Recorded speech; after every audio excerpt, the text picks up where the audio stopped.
Did I miss something? I feel like I've gone a month without doing an IndyCar Red Pill. I feel like nothing's really important has happened in the world of IndyCar racing in the last month, right? It wasn't like one of the biggest Formula One stars came over. It wasn't like there was like 4 races in a span of a month. It wasn't like the biggest race of the year happened, and a driver who we never thought probably would win the race actually did win it. Somebody's engine blew up. Actually, several engines blew up. There was a couple major accidents where nobody really got seriously hurt. It was just an all-around crazy month. So welcome to the IndyCar Red Pill, the show where we talk about IndyCar racing, no punches pulled and no filter. I was originally planning on doing IndyCar Red Pills for both the IndyCar Grand Prix and the Indianapolis 500 during Indy 500 month, which was a fantastic month for my channel. Nearly 800,000 people tuned in over the course of the month. So that was easily the best month I've ever had on YouTube. And I didn't even do an IndyCar Red Pill because, all 2,000 people that watch each of these episodes really would have contributed to that. But yeah, fantastic.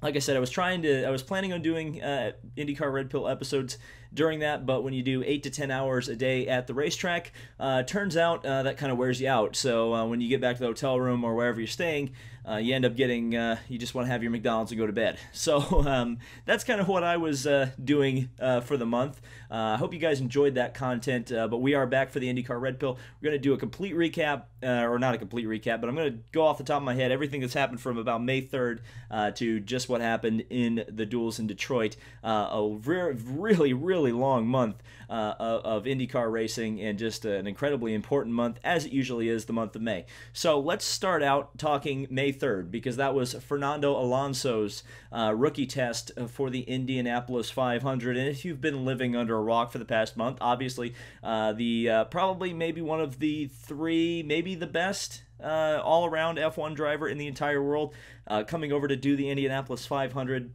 That's kind of was a big deal. So I actually took a gamble for Indy 500 month with the limited funds I have, and I said I'm going to go up a week early to observe this test. I was hoping the video that I filmed would do a little bit better, but there was a couple videos that did pretty well at the end of the month, so I'm okay. But yeah, I went up there, filmed the test, obviously got to observe firsthand Fernando Alonso's first couple laps in IndyCar competition. And what can you say? The guy was just a machine. He just went out there and he did all the work he needed to. The pretty much perfect laps. He made a couple mistakes. When you watch the live stream, Brian Barnhart and Mario Andretti and Johnny Rutherford all kind of pointed out a few things that he did wrong. But considering what some of the other rookie performances were this month of May, when you look at Fernando Alonso, it really just shows you the world-class driver that he is, that he could just step in. I shouldn't say just step in, but to do the job that he did, absolutely fantastic. And obviously the May 3rd test was very, very historic, and I was glad to have actually been there for that, because it really was just, I mean, a history-making experience. So we move on about a week later, after I've had done some hanging out with friends, catching up with a lot of people I quite like around the Indianapolis area. That's kind of where my roots were. It's where I grew up, so had a lot of fun there. Then we move on to the INDYCAR Grand Prix, the race that was formerly known as the Angie's List Grand Prix, but I think Angie's List is having some financial troubles at the moment. Kind of like a few other IndyCar sponsors, H.H. Gregg, anybody? So the Angie's List Grand Prix, or not the Angie's List Grand Prix, the IndyCar Grand Prix. Does anyone remember the IndyCar Grand Prix? Did anything important happen there? Not really. Will Power took his second victory in the event, so there's really only been 2 people in the history of the event, 4 races that have won it, Simon Pagenaud and Will Power. So we'll call it the Pagenaud Power Grand Prix next year, I'm sure. The only real notable thing that happened during it, well, there was a couple notable things. The first thing was that we've started to see the cracks in the Honda armor this month really shining through. I think both Sebastian Bourdais and Charlie Kimball lost engines during that event. And then we also saw a really bad strategy call from the captain, Roger Penske, which actually was a strategy call that put Helio Castroneves out into the lead of the race, where they went twice or multiple stints in a row on the red tires and then finishing on the blacks. Ended up completely ruining his race. He lost positions to Dixon and Ryan Hunter-Reay, and I think Max Chilton and Graham Rahal as well. He fell way back down through the field. But yeah, it was just a stellar drive from Will Power. I'm not a big fan of the IndyCar Grand Prix. We're about like I said, we're 4 years into it at this point. It was a fun event to start. The first year was quite good. Start line crash and all. I think it helped the event. And by the event, I mean the Indy 500 the first year. 2015, the momentum really started to fall off of the event. 2016, I think it pretty much killed it. Attendance-wise because of the weather. And this year, it was okay. This was the first year I just did general admission. I just walked around the track for the race, and that was quite fun. I actually met a lot of people who like the IndyCar Red Pill. That was another weird thing about the month of May. A lot of people recognized me. I kind of didn't realize the folly of putting my face to my videos until I went to Indianapolis, where all the IndyCar fans were for the month. And but no, seriously, I do really appreciate all the people who came up to me and said thank you and let me know how much they appreciated the videos. That means so much to me. It's great to put some faces to names. I don't remember. Of course, none of those names I actually remember because I am terrible with names. But I do remember some faces, so if I see you around the track, I'll try to say hi. But those people who said that, I actually did have a hater. I was walking down Georgetown at the end of the race, and somebody said, "Hey, David Land." I'm like, "Hey, what's up?" And they shouted, "You suck!" And I'm like, okay. But they're probably watching the video too, so I appreciate your viewership as well, Mr. Hater on Georgetown. But anyway, yeah, I couldn't believe the amount of people that recognized me.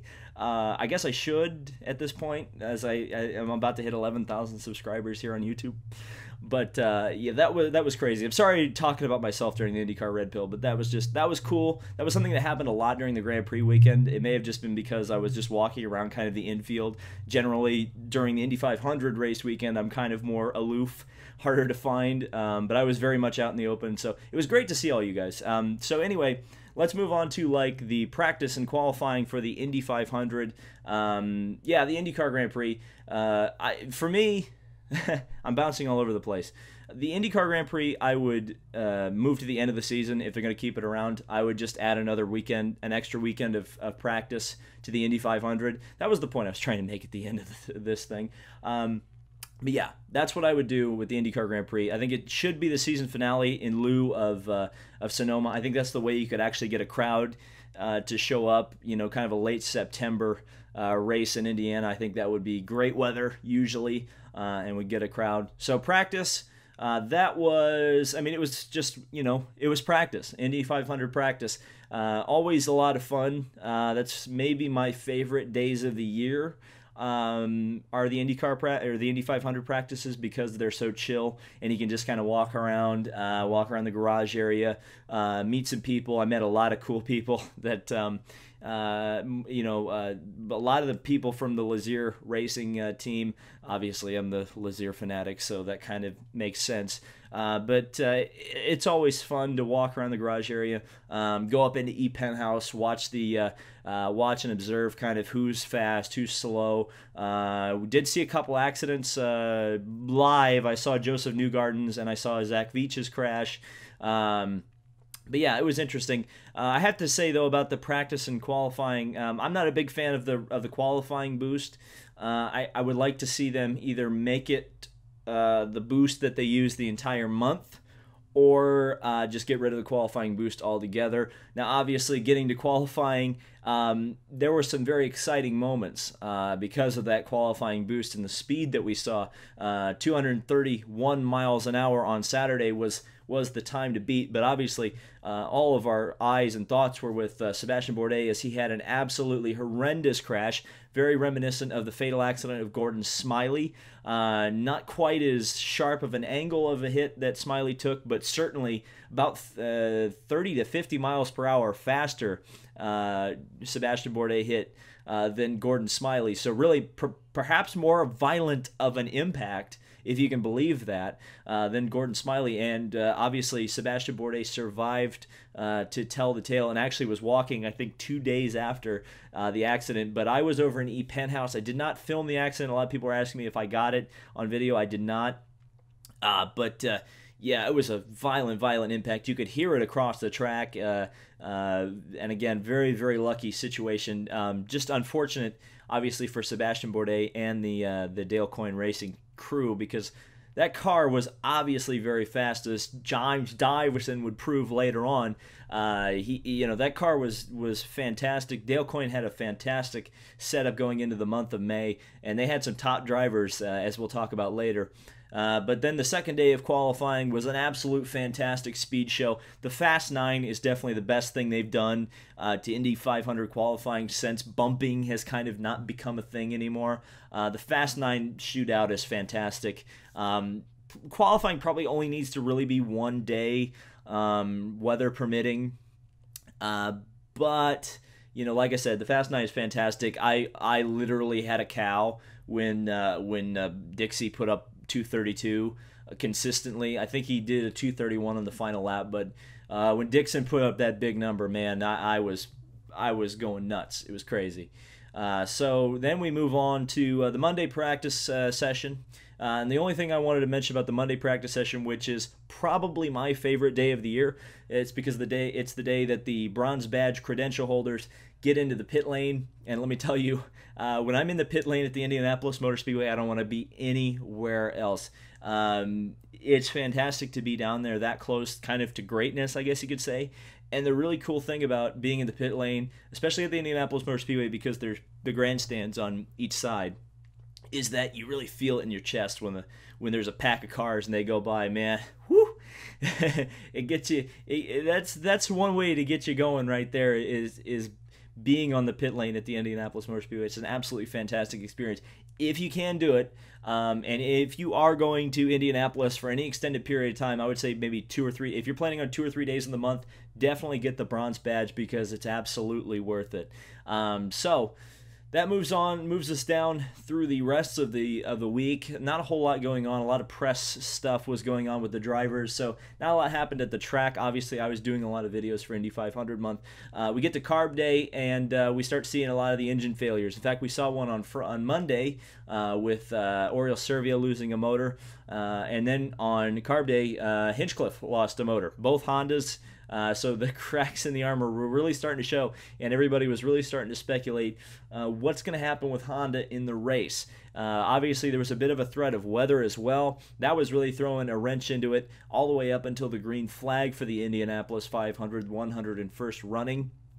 My pick for the race was actually Alexander Rossi.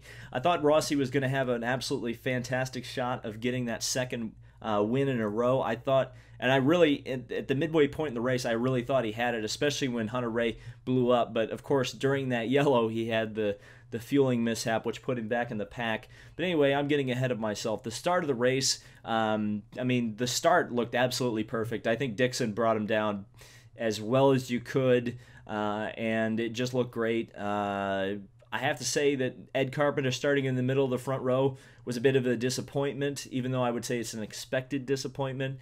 Kind of expected him to be going to the back, or not going to the back, but just not really a factor all day. I think that's more on the Chevy than on Ed Carpenter's driving skills. There was only one Chevy that really had anything for anybody, and we'll talk about that one later.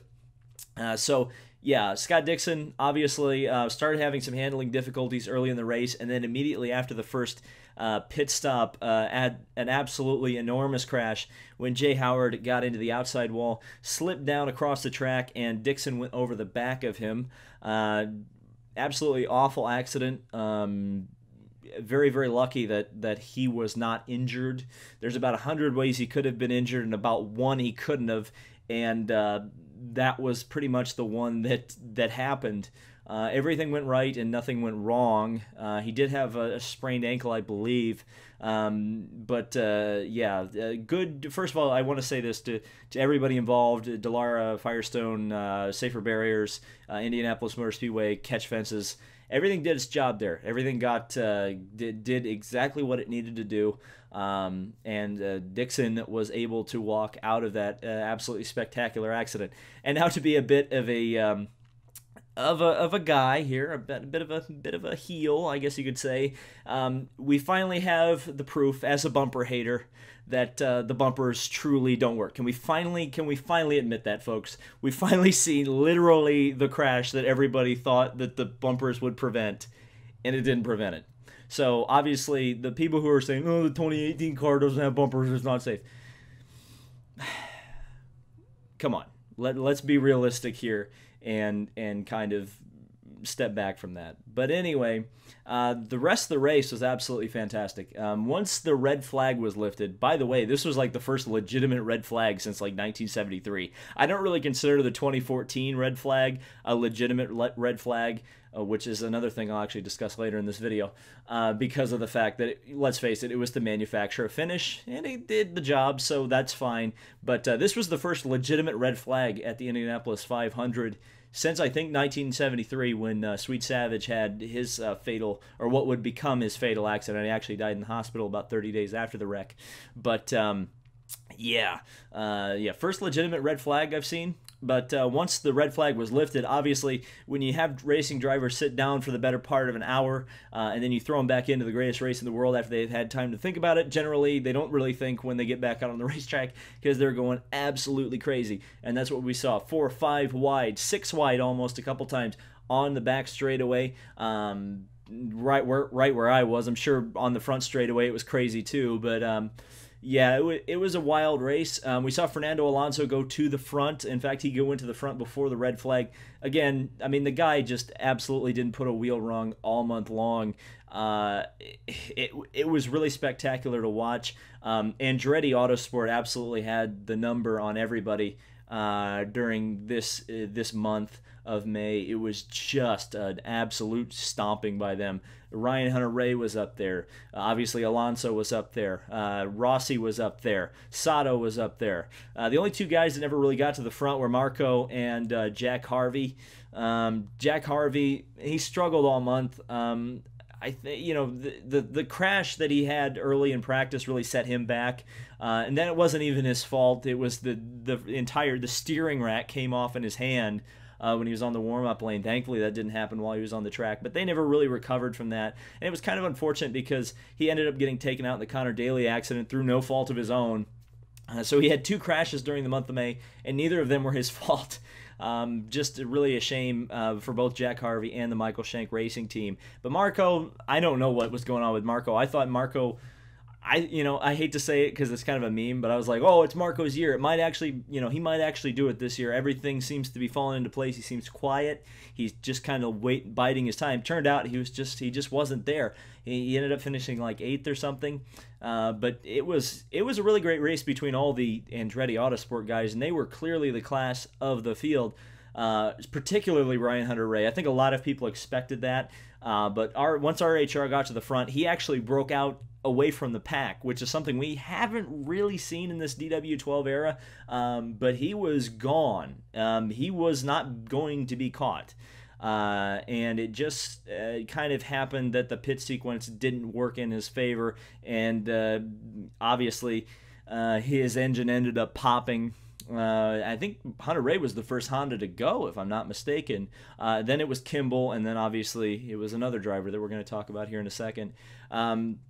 But it was, it was a shame that Hunter-Reay was out, because I really thought he had a shot at his second Indy 500 win. Probably, I don't want to say deserved it, but man, that guy, He's quick every time he comes here now. Ryan Hunter-Reay, he is going to, if he ends up having some luck, he is going to be a multiple time Indy 500 winner in the coming years, I would say. So don't get used to some repeat winners. I don't think we're going to be having this new winner every year thing.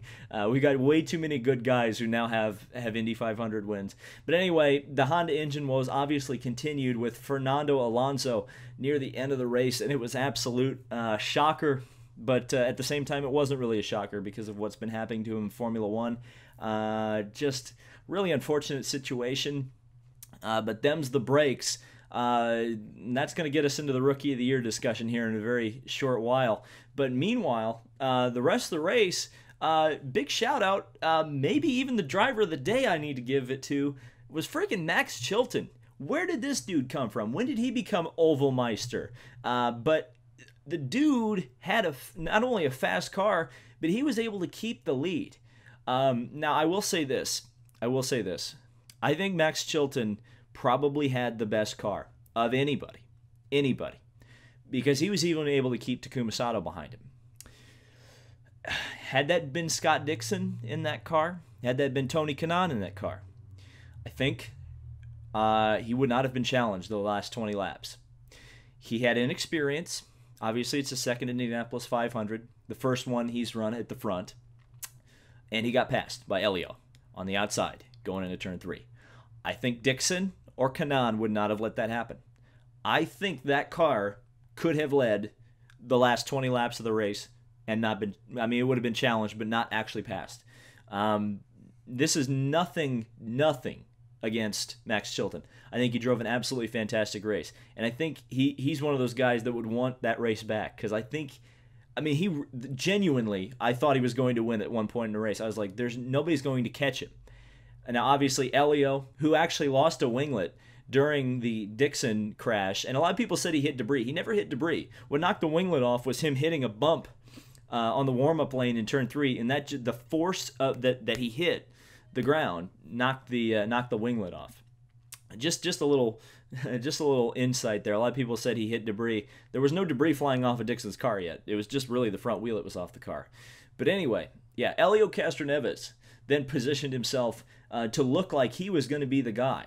And I thought he was going to be the guy. I thought we were finally seeing a new 4-time winner at the Indianapolis Motor Speedway. And I will tell you this too. I wasn't a big fan of I'm not a big fan.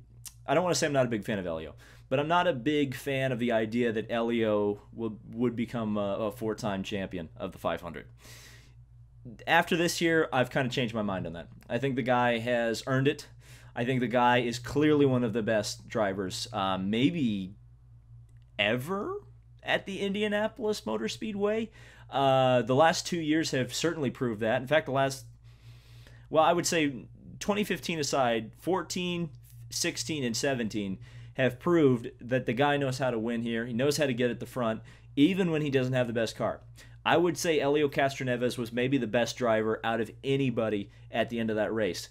He was the only Chevy that could get anywhere near the front the whole day, outside of Will Power at the very start of the race, making just a bonsai run and then getting passed by about 100 cars on the third lap. But yeah, Elio was just fantastic. I think the winglet actually falling off the car actually helped him with drag on the straightaways. I think that was really where the Chevys were struggling. I'm surprised none of them trimmed out more than they did for the race. I think they were a little bit worried about the stability of the cars. But it becomes a duel at the end of the race between Takuma Sato and Elio Castroneves. And, it's just weird to think. It was kind of a mirror of 2012, where you've got Sato, maybe the faster car, with Elio, maybe the better driver. But obviously, unlike Chilton, Sato is experienced. He made some absolutely incredible 3-wide passes into turn number 1 to kind of get up into that position. And then he made the pass on Elio going into turn 1, the place where he could not pull it off against Franchitti. You could see his experience. He didn't try the inside when Elio was blocking to the inside. He went to the outside rather than what he did to Franchitti in 2012. And you saw it paid off. And that was the pass that ended up winning the race for Takuma Sato. And it was Takuma Sato who went to victory lane in the 101st running of the Indianapolis 500. I think Sato drove just a fabulous race. I think he's a guy that's you hear it from everybody. You've heard it from F1 pundits for about 15 years now. It's like, oh, Sato's on the verge of breaking through, and he finally did. This was just a fantastic performance for him. I think Takuma just absolutely nailed it in every way he needed to. It was just a wonderful display. I think he's going to be a great champion. He's obviously a great family man, a great ambassador to the sport. Obviously, Japan's going to be very happy. We're not going to lose Honda in IndyCar racing for quite a long time now, I would say, that they've gotten a Japanese driver finally into victory circle. You can think about how many Japanese drivers have come to the Indianapolis Motor Speedway and to IndyCar racing and not had a lot of success. Now we've seen it's happened. They've broken through. And I think that's just going to strengthen Honda's commitment to IndyCar racing, which in the end of the day is always a good thing. We always need those manufacturers here and supporting the series, particularly one like Honda that has been there for a very long time. And really quick, I just want to touch on, I hate to actually talk about this because I'm not really, excuse me, I've been talking for a while. I'm not actually like the, as you can maybe tell by the title of the show, I'm not really the most SJW type. I'm not the kind of guy who really wants to champion, people's feelings or whatnot. But I really have to address this because I really feel quite strongly about this, is that the racist comments about Takuma Sato, unacceptable. And really, really quite uncalled for and annoying to me. The people who were saying, "Oh, we shouldn't be waving the Japanese flag on Memorial Day," really. I do understand. I guess I understand that, but the guy who tweeted he was uncomfortable with a Japanese guy winning the 500, that's not good. That's not good. Really, really upset me to read that stuff. I thought, I shouldn't assume this stuff, but you'd hope as a society we get past this at some point. I mean, the guy drove a fantastic race. He is the Indianapolis 500 champion. And to the people who hate him because he's Japanese for whatever reason, which is just ridiculous, absolutely ridiculous. You do realize what the Pagoda takes inspiration from on the main straightaway of the Indianapolis Motor Speedway. You realize what culture that is inspired by, right? You realize how long that's been at the Speedway too. I'm just saying, there's been a lot of Japanese culture at the Speedway for a very long time. And you seem to have not had a problem with it then. Ridiculous. But, yeah, I just really wanted to get that rant out of the way. I needed to say this on this platform because that just, I could believe it, but I could not believe it at the same time because it was just absolutely ridiculous. I mean, I get it if you don't like the guy as a driver, but liking him because of where he's from or what he looks like, no, that's unacceptable. But anyway, aside from that, I think the Indianapolis 500 was maybe one of the best ones I've seen in person. It had pretty much everything, even Buddy Lazier crashing. By the way, Marshall Pruitt, Rob Miller, I'm calling you out. You said he was going to be a start and park, Mr. Buddy Lazier.